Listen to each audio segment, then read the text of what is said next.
ধরুন আপনি একটা মহাকাশযানে বসে আছেন। আলোর গতিতে ছুটছেন ১ বছর, ১০ বছর, ১০০ বছর, ১০ লক্ষ বছর। চারিদিকে তাকান, কিছু নেই। কোনো তারা নেই, কোনো গ্যালাক্সি নেই, কোনো আলো নেই। শুধু অন্ধকার, শুধু শূন্যতা, শুধু নিঃশব্দ। আপনি আরও এগিয়ে যান, আরও ১০ লক্ষ বছর, আরও ৫০ লক্ষ বছর। তবুও কিছু নেই। এই অন্ধকার শেষ হয় না, এই শূন্যতা ফুরায় না। আপনি তখন বুঝতে পারবেন আপনি পড়ে গেছেন মহাবিশ্বের সেই একটি জায়গায় যেটার নাম বিজ্ঞানীরা দিয়েছেন দ্য গ্রেট নাথিং, বাংলায় বলতে পারেন মহাশূন্যতা। এর বৈজ্ঞানিক নাম বুটেটস ভয়েড। এবং আজ ইনভুনারিতে আমরা সেই ভয়ঙ্কর জায়গার ভেতরে ডুবব। আমরা প্রশ্ন করব, এই শূন্যতা কি সত্যিই প্রাকৃতিক, নাকি কেউ ইচ্ছা করে মুছে দিয়েছে এই অঞ্চলের হাজার হাজার গ্যালাক্সি, নাকি এই শূন্যতার ভেতরে লুকিয়ে আছে এমন কিছু যা আমাদের মহাবিশ্ব সম্পর্কে সমস্ত ধারণাকে উল্টে দেবে। প্রস্তুত থাকুন, কারণ আজকের এই যাত্রা শুধু মহাকাশ নয়, এটা আপনার অস্তিত্বের গভীরে একটা কাঁপুনি। দ্য ডিসকভারি যেভাবে আবিষ্কার হলো এই মহাশূন্যতা। সাল ১৯৮১, আমেরিকার কেনটাকি বিশ্ববিদ্যালয়ের একটি ছোট্ট গবেষণা দল মহাকাশের একটি নির্দিষ্ট অঞ্চলের ম্যাপ তৈরি করছিল। উদ্দেশ্য ছিল সাধারণ: মহাবিশ্বে গ্যালাক্সিগুলো কিভাবে ছড়িয়ে আছে সেটা বোঝা। জ্যোতির্বিজ্ঞানী রবার্ট কৃষ্ণার, অগাস্ট অমব্রাসি, পল শেক্টার এবং স্টিভেন স্টেকম্যান এই চারজন মিলে ডেটা বিশ্লেষণ করছিলেন। তারপর হঠাৎ স্ক্রিনে একটা জিনিস দেখে তারা থমকে গেল। বুটস নক্ষত্রমণ্ডলের দিকে, যেখানে অন্তত কয়েকশো গ্যালাক্সি থাকার কথা, সেখানে কার্যত কিছুই নেই, শুধু শূন্যতা। প্রথমে ভাবলেন হয়তো যন্ত্রপাতিতে সমস্যা, হয়তো ডেটা ভুল, হয়তো পর্যবেক্ষণে ত্রুটি। কিন্তু বারবার যাচাই করার পরেও ফলাফল একই: সেখানে কিছু নেই। সেই শূন্য অঞ্চলটি এতটাই বিশাল যে পৃথিবী থেকে আনুমানিক ৭০ কোটি আলোকবৎস দূরে অবস্থিত এই এলাকায় ব্যাস প্রায় ৩৩ কোটি আলোকবর্ষ। ৩৩ কোটি আলোকবর্ষ মানে বুঝতে পারছেন? আলো প্রতি সেকেন্ডে যায় ৩ লক্ষ কিলোমিটার। ১ বছরে আলো যায় প্রায় ৯.৫ ট্রিলিয়ন মিটার। সেই গতিতে একটানা ৩৩ কোটি বছর ভ্রমণ করলে তবে এই শূন্যতার এক প্রান্ত থেকে আরেক প্রান্তে পৌঁছানো যাবে। এই শূন্যতার ভেতরে কতগুলো গ্যালাক্সি থাকা উচিত? বিজ্ঞানীদের হিসেব বলে মহাবিশ্বের গড় ঘনত্ব অনুযায়ী এই অঞ্চলে অন্তত ২,০০০ থেকে ১০,০০০ গ্যালাক্সি থাকার কথা। কিন্তু বাস্তবে পাওয়া গেল মাত্র ৬০টি। হ্যাঁ, মাত্র ৬০টি। হাজার হাজার গ্যালাক্সি উধাও।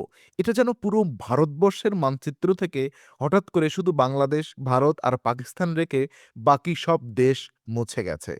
কির্শনার এবং তার দল এই আবিষ্কার প্রকাশ করলেন এবং বিজ্ঞান জগতে তোলপাড় শুরু হয়ে গেল। কারণ তখন পর্যন্ত কেউ ধারণাও করেনি যে মহাবিশ্বে এত বড় একটি শূন্য অঞ্চল থাকতে পারে। মহাবিশ্বের কাঠামো নিয়ে যে মডেল বিজ্ঞানীরা এতদিন বিশ্বাস করে আসছিলেন, সেই মডেল বলছিল মহাবিশ্ব মোটামুটি সুষম। সব জায়গায় মোটামুটি সমান পরিমাণে পদার্থ ছড়িয়ে আছে। কিন্তু বুটস ভয়েড সেই মডেলকে সরাসরি চ্যালেঞ্জ ছুড়ে দিল। বিজ্ঞানীরা বিভ্রান্ত হয়ে পড়লেন, আর সেই বিভ্রান্তি আজও পুরোপুরি কাটেনি। এখন একটু ভাবুন, যদি আমাদের মিল্কি ওয়ে গ্যালাক্সি এই বুটস ভয়েডের ঠিক মাঝখানে থাকতো। বিজ্ঞানীরা বলছেন সেখানে মানবজাতি ১৯২০ সালে অন্য গ্যালাক্সির অস্তিত্ব আবিষ্কার করতে পারত না, কারণ নিকটতম প্রতিবেশী গ্যালাক্সি এতটাই দূরে থাকত যে সেই যুগের টেলিস্কোপ দিয়ে দেখা সম্ভব হতো না। আমরা ১৯৬০-এর দশক পর্যন্ত ভাবতাম মিল্কি ওয়ে সম্ভবত একমাত্র গ্যালাক্সি, পুরো মহাবিশ্বটাই শুধু আমাদের। এই শূন্যতার মাঝে বড় হলে মানুষের মহাবিশ্ব সম্পর্কে ধারণাটাই আলাদা হতো। হয়তো আমরা কখনো জানতামই না যে আমাদের বাইরে আরো লক্ষ কোটি গ্যালাক্সি আছে। তো ভাবুন একবার, শুধু একবার, দ্য অ্যানাটমি অব ভয়েড, শূন্যতার ভেতরের জগৎ কি। তো বুটিস ভয়েডকে বাইরে থেকে দেখলে মনে হবে এক বিশাল বুদবুদ। মহাবিশ্বের কাঠামো দেখতে অনেকটা বিশাল স্পঞ্জের মতো, অথবা কোনো প্রকাণ্ড মাকড়সার জালের মতো, যেখানে গ্যালাক্সিগুলো সুতার মতো সরু সরু ফিলামেন্টে সাজানো, আর আমাদের মাঝে মাঝে থাকা ফাঁকা জায়গা, যাকে বলা হয় ভয়েড বা শূন্যস্থান। কিন্তু বুটস ভয়েড, যেখানে সাধারণ ভয়েডের চেয়ে অনেক বড়, অনেক বেশি শূন্য, এর ভেতরে যে মাত্র ৬০টি গ্যালাক্সি আছে, সেগুলো এলোমেলো ছড়িয়ে নেই। বিজ্ঞানীরা লক্ষ্য করেছেন এই গ্যালাক্সিগুলো মূলত একটি টিউব আকৃতির ফিলামেন্টে সাজানো, যেটা ভয়েডের ঠিক মাঝ দিয়ে গেছে। এটা অদ্ভুত, কারণ যদি এই ভয়েড কোনো প্রাকৃতিক কারণে তৈরি হয়, তাহলে গ্যালাক্সিগুলো এভাবে সুনির্দিষ্ট একটা রেখায় সাজানো থাকার কথা নয়। এই বিন্যাস যেন কারোর হাতে গড়া। যেন কেউ ইচ্ছাকৃতভাবে বেছে, বেছে গ্যালাক্সি মুছে দিয়ে কিছু একটা রেখে গেছে। এখন আসি তাপমাত্রা প্রসঙ্গে। মহাবিশ্বে তাপমাত্রা কখনো শূন্য হয় না। একেবারেই পরম শূন্য নয়। মহাবিশ্বের পটভূমি তাপমাত্রা প্রায় 2.7 কেলভিন, যেটা পরম শূন্যের মাত্র কয়েক ডিগ্রি উপরে। কিন্তু বুটস ভয়েড এর ভেতরে তাপমাত্রা আরো কম। এর কারণ হলো এই অঞ্চলে তারা নেই, গ্যাস কম, ধুলো কম, তাই শক্তি উৎপাদনের উৎসই নেই বললেই চলে। এই অঞ্চলে দাঁড়িয়ে আকাশের দিকে তাকালে কি দেখবেন? কিছুই না। কোনো তারা নেই যা খালি চোখে দেখা যাবে। কোনো ছায়াপথ নেই, শুধু অন্ধকার।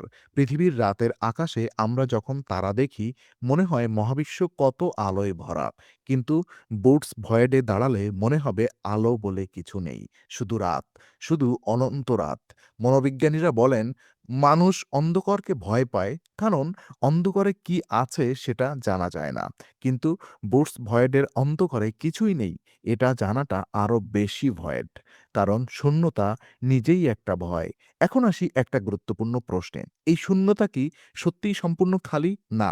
এখানে ডার্ক ম্যাটার আছে, অদৃশ্য পদার্থ যা আলো নির্গত করে না, কিন্তু মধ্যাকর্ষণ শক্তির মাধ্যমে তার অস্তিত্ব প্রমাণ করে। তবে এই অঞ্চলেও ডার্ক ম্যাটারের পরিমাণ স্বাভাবিকের চেয়ে অনেক কম।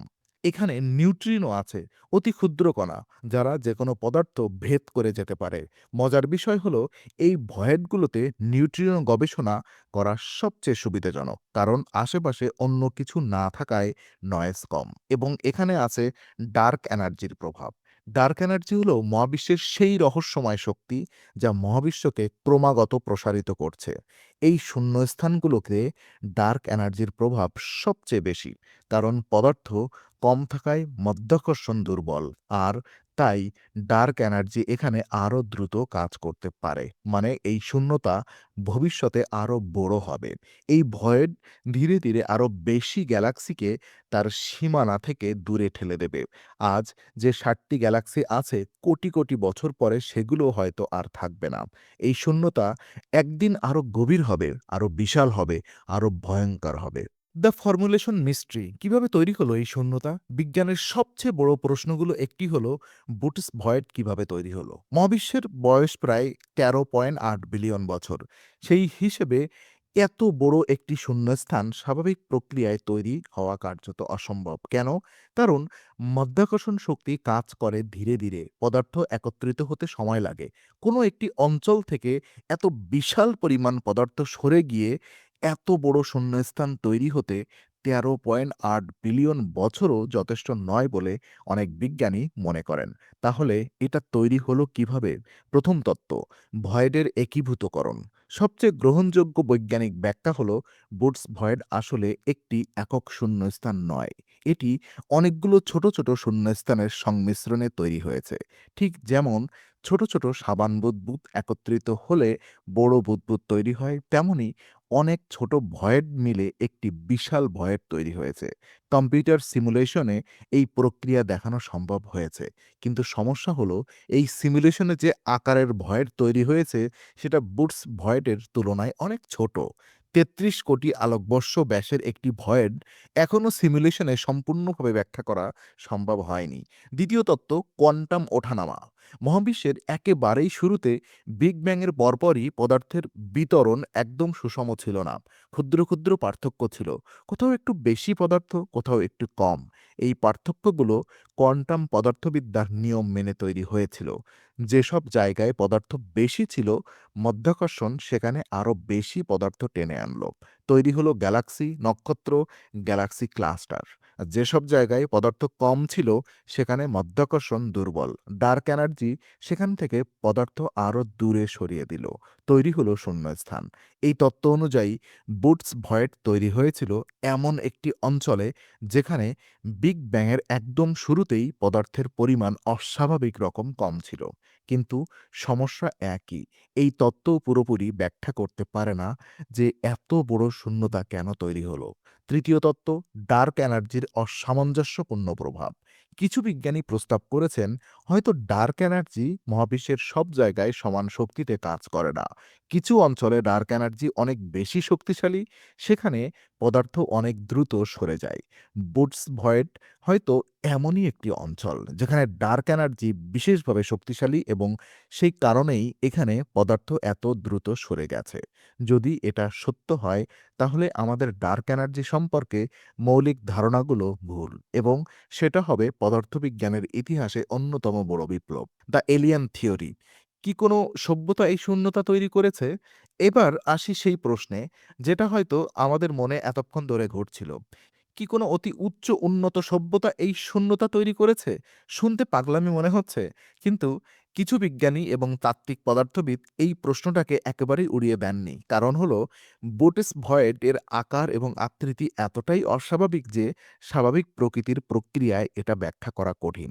বিজ্ঞানী ফ্রিম্যান ডাইসন একসময় ধারণা দিয়েছিলেন ডাইসন শেভার একটি কাল্পনিক মেগা স্ট্রাকচার যা একটি নক্ষত্রকে সম্পূর্ণভাবে ঘিরে রেখে তার সমস্ত শক্তি ব্যবহার করতে পারে।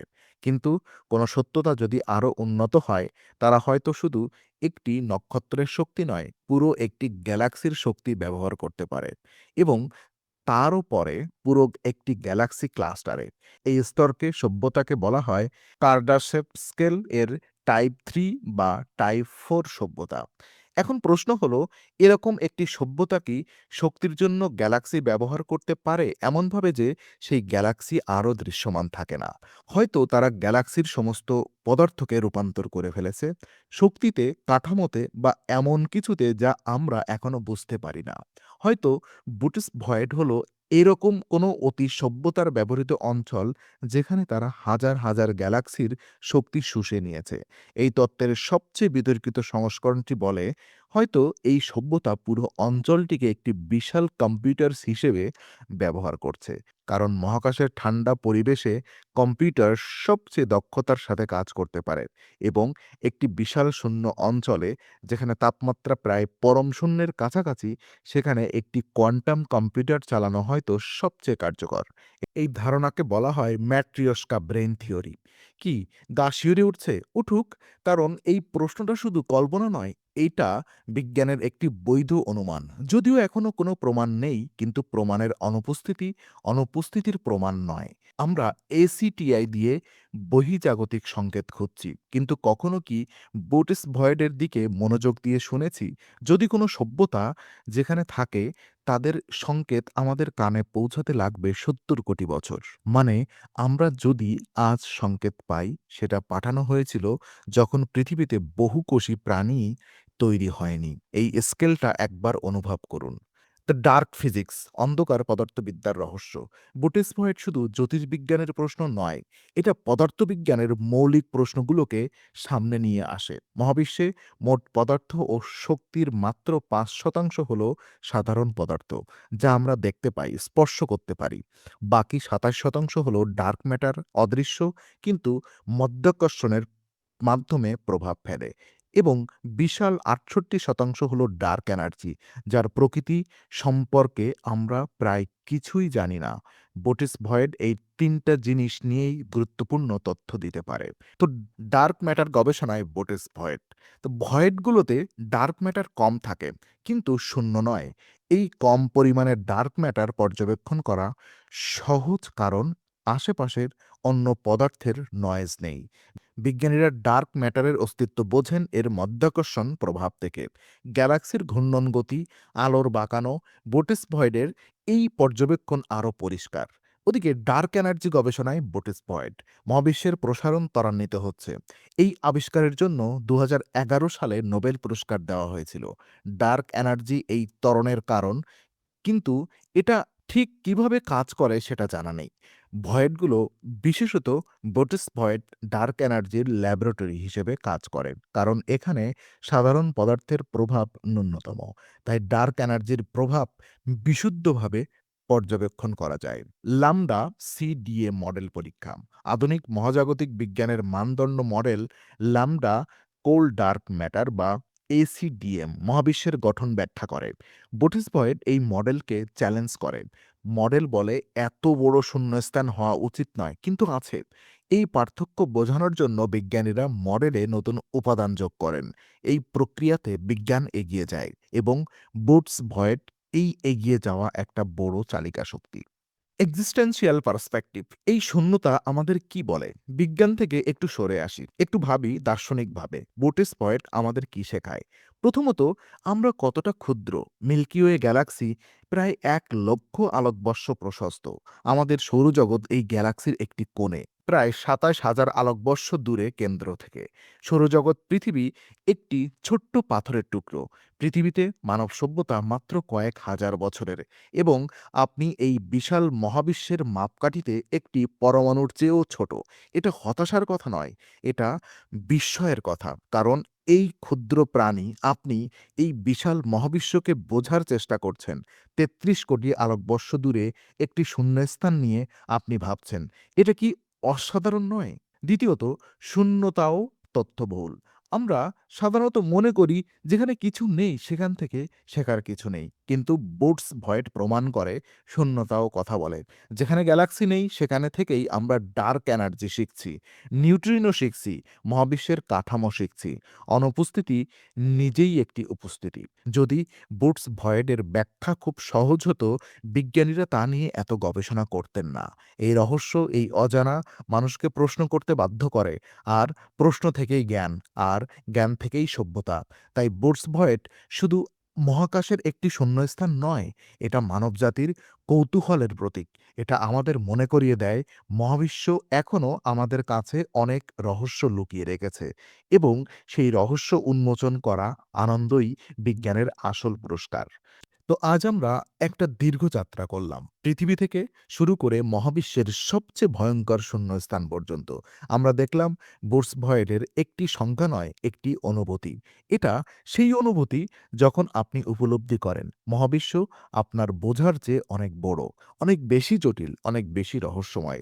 কিন্তু সেই রহস্য ভয়ের নয়, সেই রহস্য আমন্ত্রণ। আমন্ত্রণ আরও জানায়, আরও বোঝায়, আরও প্রশ্ন করায়। ৩৩ কোটি আলোকবর্ষ দূরের সেই অন্ধকারে হয়তো লুকিয়ে আছে মহাবিশ্বের সবচেয়ে বড় সত্য, এবং সেই সত্য খোঁজার যাত্রা এখনো শেষ হয়নি। আপনি যদি মনে করেন এই ভিডিওটি আপনাকে ভাবিয়েছে, মহাবিশ্বকে নতুনভাবে দেখাতে পেরেছে, তাহলে এটি শেয়ার করুন। কারণ জ্ঞান যখন বেশি মানুষের কাছে পৌঁছায়, তখন বেশি প্রশ্ন তৈরি হয়, আর প্রশ্ন থেকেই উত্তর। আমি ইনফোনারিতে আছি, আপনার সাথে। মহাবিশ্বের পরের রহস্যে দেখা যাক। ততদিন প্রশ্ন করুন, ভাবুন, জানুন। Stay curious, stay ইনফোনারি।